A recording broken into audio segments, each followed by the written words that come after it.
salutations to our fine podcast audience. Welcome to Three Peas in a Pod, episode 208. Oh, we made it. And many of you who are really plugged into what's going on around here and I mean, pay a lot of really attention, plugged in, are going to ask what happened to 207. Yeah. Because it's going to sound like The super fans out we there. skipped 206. I will. Only if you're binging. If Yes. you're binging. Last episode we said it was 206, but it was actually 207. We were informed afterwards. I'm going to blame Charlie. Can I blame Charlie? You just have. You should. It was his mistake. Charlie's fault. You just But I was given bad information Yeah, That's true. from Charlie. yeah, that's Directly. true. So That's true. I love I'm- Charlie. I think we should blame Sawyer because that episode got interrupted. That is It true. was- We'll it blame was it on just Sawyer. an It was a team effort, Sawyer and Charlie. It could have been that Charlie would have gotten it right. I trust Charlie. Charlie would have gone back in time and told us the correct episode. But Had- he knew that Sawyer, he knew that Sawyer was coming. Mess it up. Team effort, Sawyer and Charlie. You know what we know for sure? Sawyer's never going to hear Never all gonna of this. listen And we to just Never. Let's just throw him under the bus. Who cares? Yes. But here we are. This is 208. Last week was 207, mistakenly labeled 206. But all that set aside, we have a question. As always, when do we not have questions? I also think it would be hard to have these episodes if we didn't have a question. I also think Jason's giving a lot of thought that people do not just instantly scrub through the first 30 seconds to even hear what we say. Some people, I think they only listen to the first 30 seconds and then Nope. none of that rest of that stuff. I don't care I about think anything both else. are. I think both are equally possible. But if you're a longtime listener and you just go ahead and hit that positive 30 every time when you start, I can understand that. There are many a podcast I do that to. I also do that. I love it when podcasts put the little bookmarks in there Oh, yeah. to let you know. We not doing we that. watch the Holy Post. We all listen to Holy Post. Mhm. Anything that is not substantial, I am skipping through. Okay. So, It's all substantial. yeah, I don't know. They do a segment called News of the Butt. I never listen to it. Aw, Might be my favorite segment. Oh my Lord. Really funny. There, yeah, not for me. Okay. This has been the news of the butt. Watch it. We might get copyrighted for that. That is true. Here we go. Our question for today, though, sort of lengthy, but not too bad. Y'all talked on a podcast recently about how you reap what Does you it say y'all or did you Says say? y'all. I like Yeah. that. I like that. I like it said y'all. I'm reading exactly the way they type it. All right. Y'all talked on a podcast recently about how you reap what you sow. It's been on my mind ever since. Growing up, my teen years and on, for quite a while, I did not live a godly life. I wouldn't say I harmed other people. Most of the damage I did to myself. But it was obviously sinning. I understand some, if not all, of the despair I've experienced is a result of choices I've made. I'd like to think, since I've grown close to God, that I've sown mostly good seeds. I guess my question is, will you elaborate on the subject? Can I right my wrongs, quote unquote? Was my life before God wiped clean? Thanks for reading and answering. Smiley emoji. Thanks for the smile emoji. That's right. We appreciate it. So reaping and sowing is a law, in my opinion. Mhm. And I think the way the Bible teaches it, that is just a part of the way the universe works. And it not just in that if you put an apple seed in the ground, you're going to get apples, not oranges. What you sow, you reap. And it does. So then you ask later, can it be wiped clean? It can be. So I think what you mean by that. yeah. So let's then go. So that's a law of the universe, sowing and reaping. I believe that. Mhm. Then we speak theologically. Can God wipe the eternal part of that clean so that between me and him, there are not consequences? The answer to that is yes. Mm. But it doesn't pull the apple seed out of the ground. Mm-hmm. Yes. Mhm. So, but it doesn't mean that me and God aren't okay. So what you're talking about is what I've seen a lot of people, I believe, mistakenly assume is, okay, I sowed a lot of bad seeds, using that analogy, in my early years, but then I wised up, or I came to faith, or I turned it over to God, and now I'm doing much, much better. Why won't God just get rid of all the consequences from my old life, and I don't have to deal with that anymore? is it going to work where all that stuff gets completely turned around? And what I've told people is that ain't how it works. There are consequences that are built into some of the things that we do, not all, but some of the things that we do that you pay for forever, for the rest of your life, for a long, long time, it seems, because it depends though. It depends on what the thing is, what the natural consequence of that thing is. That's right. And but it also is the way of a part of the natural. I mean, part of the way God uses with sowing and reaping. I've said to people for a long time, it took me a while because of the way I lived early in my life to get on the positive side of sowing and reaping. I sowed lots of bad seeds, and the harvest of those came due, and they came due longer than I wanted them to, longer than I thought it deserved to come to, because I had already grown closer to God. But all the time they were coming due, I was putting good seeds in the ground while the bad stuff was coming home. Absolutely. And over time, the good seed also began to bear fruit in my life. Yes. And I live an incredibly blessed life at this point in my life that I don't really even think about the bad consequences that I thought would go on forever. Some of the consequences I still struggle with. For instance, I haven't made it any, I don't think I've tried to hide the fact that I spent a lot of my early life lying and hiding about what I was doing in my life. So most people don't think that's a big deal. It's Nathan will tell you, I had one child that just couldn't tell the truth for a certain point in his life. And probably more than most parents would have. I got really serious. I would not let that child at one point say words out loud until they wrote them down, and they agreed that what they wrote on the sheet of paper was the absolute truth. Because the reason I was so serious about it is I had lied and hidden for so long that lying and hiding became a part of my character, which is the reaping of that sowing. You sow a lie, you eventually become a liar, and then you just get it ingrained in you that sometimes you lie and there was no need. You weren't trying to protect anything, you just didn't tell the truth.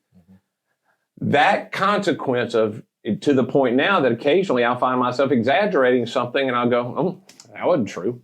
I've got to try to fix that. Now, most people say that's at the very end, but that is a consequence that is still working its way through in my life. And I could give you more extreme examples. That's one, that we'll share here. So does it have consequences? It does. Is God mad at me about that still? No. There you go. God and I are fine, and He has every good seed I put in the ground, He blesses. Yes. And has blessed my life incredibly. But that too is a law.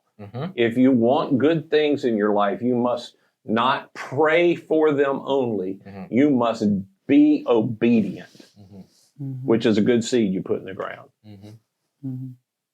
Yeah, I think a lot of the conversation around this or the thought that goes into this is because mistakenly, and I'm not accusing the person who wrote this, I am, but I'm accusing me too. I don't think we realize how deep into us we get the idea that God is something that we use to get the life that we want. And what I mean is, for many of us, well, for all of us, the reason we sowed bad seeds is because we thought it would get us the life we wanted, right? I lied because of this, right? I had these sexual encounters because of this. I did this because of this, because I thought it would get me the kind of life. Well, it turns out that was all bad and it didn't work. And now I've turned to God, and there's a way in which I'm hoping if I can sow enough of the good seeds, because I even heard it in the question of, can I right my wrongs? Well, you can't right your wrongs. You cannot. Those wrongs are wrong, and they're there.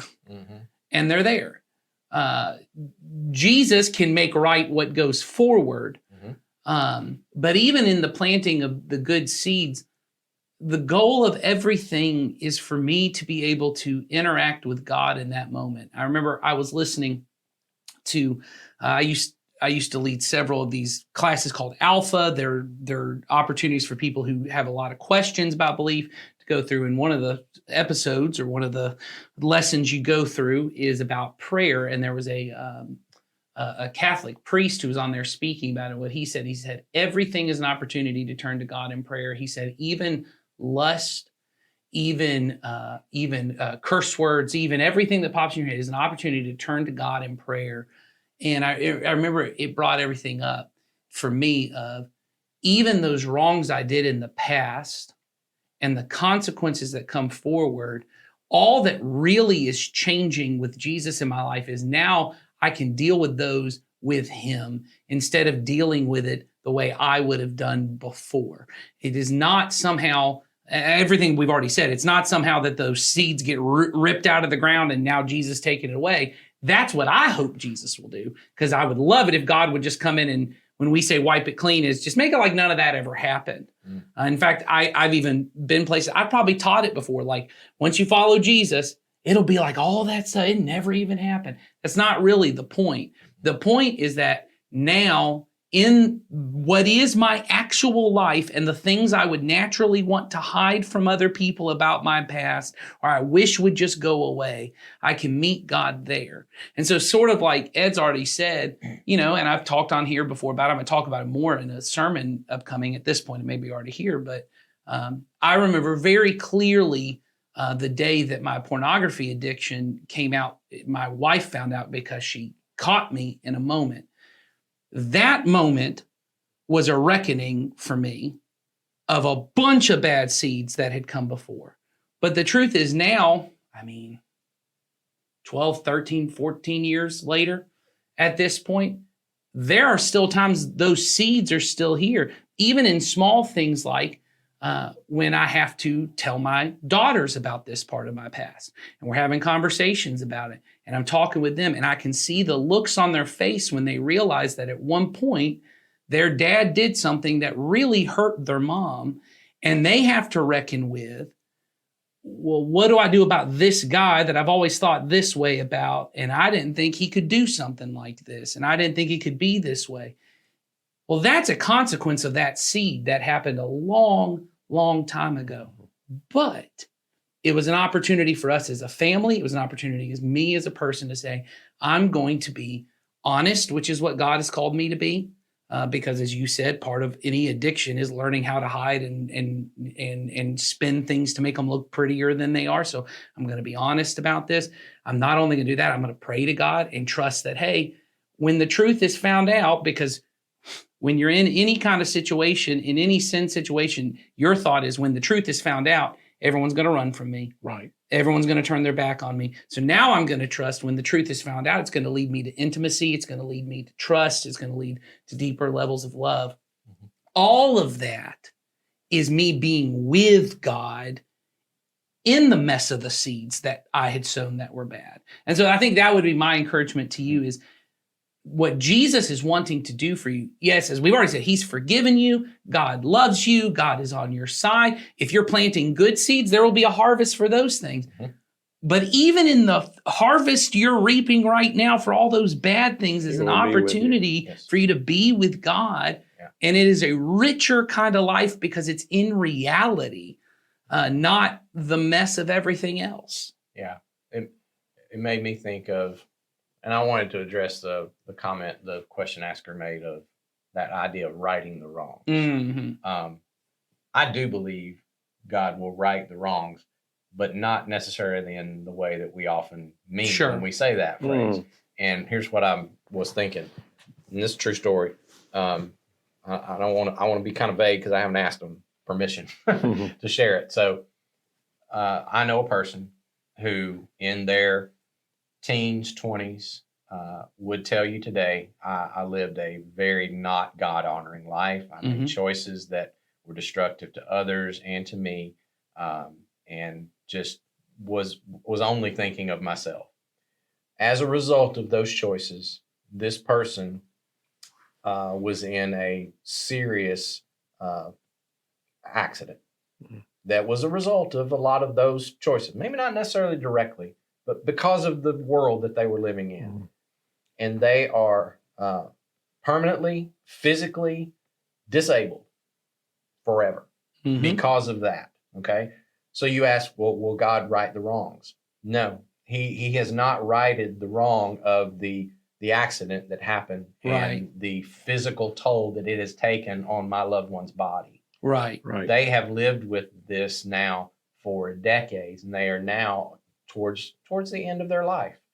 And I have watched this person struggle every day with their physical limitations because of that. But I have also seen this same person turn their life over to Jesus and have become a fully sold out, devoted follower of his now for many, many, many decades. And I have seen them mourn and struggle and just suffer. It's suffering. They have suffered because of this period of their life.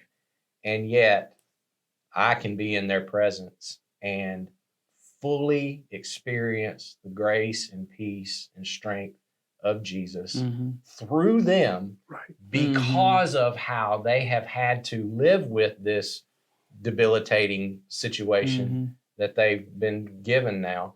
And at this point, God's not going to heal them. I don't believe God. He could. I don't want. He could heal them.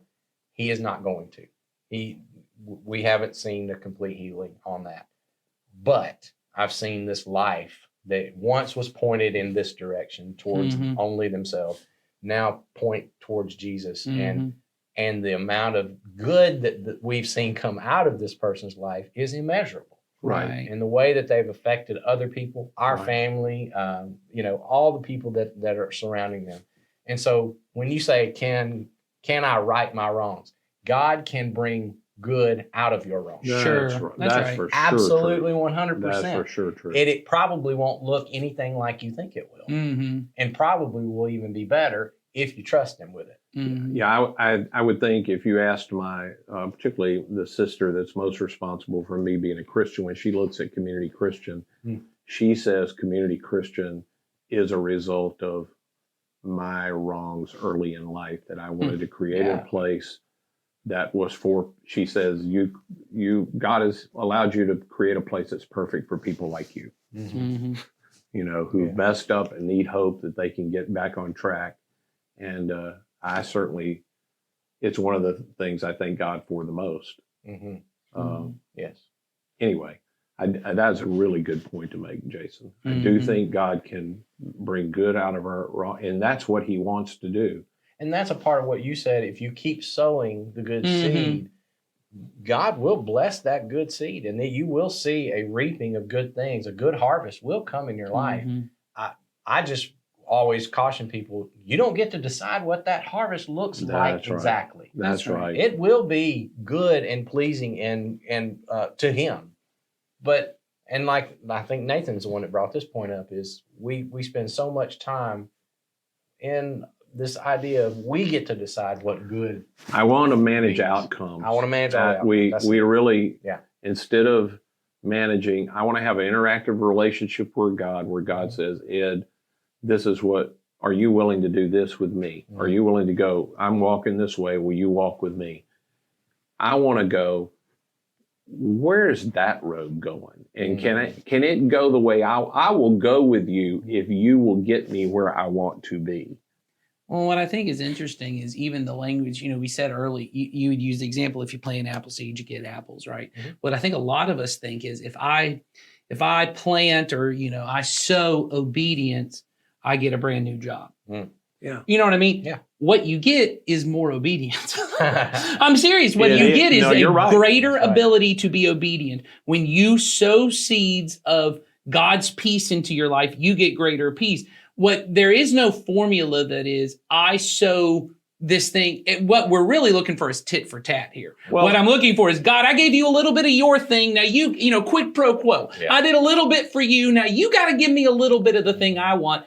And what God's saying, and I'm not saying there is a joy in obedience itself. There is a joy in faithfulness itself. There's a joy in when I live simply within my money.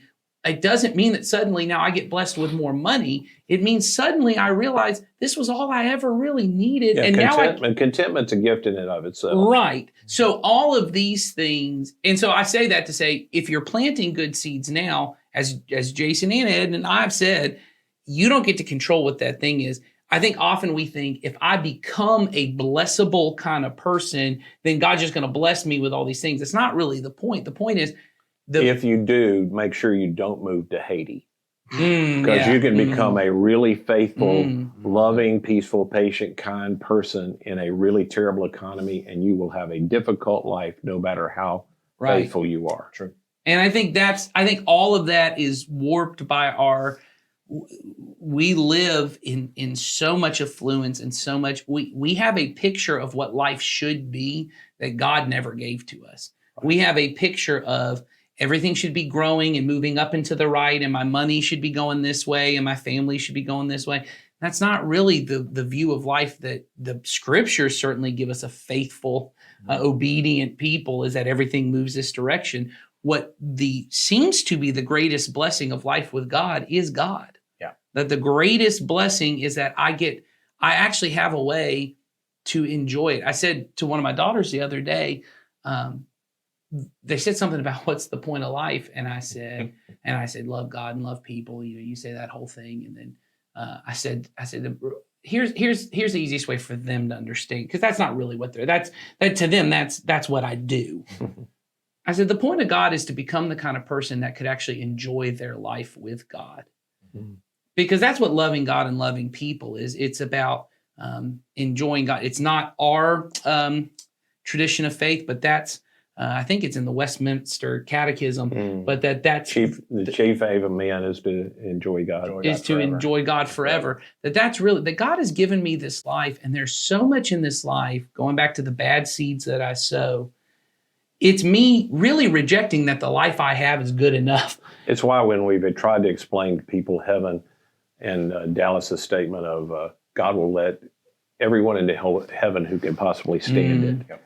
If you don't build the kind of life where you can enjoy God, you won't want to be in heaven. That's right. Because he is the chief. He is all of it. He is all of it. He is Yes. all of it. Yes. So thinking it's your pleasure factory where you finally get everything you want, you'll find out I didn't build the kind of life where I can enjoy God. That's why Paul, when he says all these accomplishments he had, and I counted all that as trash. I just count all that as trash to know Christ. Yeah. Right. I want to, if I can come in this life to know Christ, that would have been worth whatever it took. Absolutely. Right. So that's our goal, is I want to become the kind of person who can enjoy this life with God, and all of his commands that are about loving others and loving God and loving myself rightly. All of that's all mixed up together. It is all about when I learn I can enjoy God better when I obey him. That's the hard part for us. We live in a world where if I could enjoy this planet better by taking care of it, everything is a resource for us to exploit, and God becomes a resource for us to exploit. You've got all this stuff. How can I get it from you?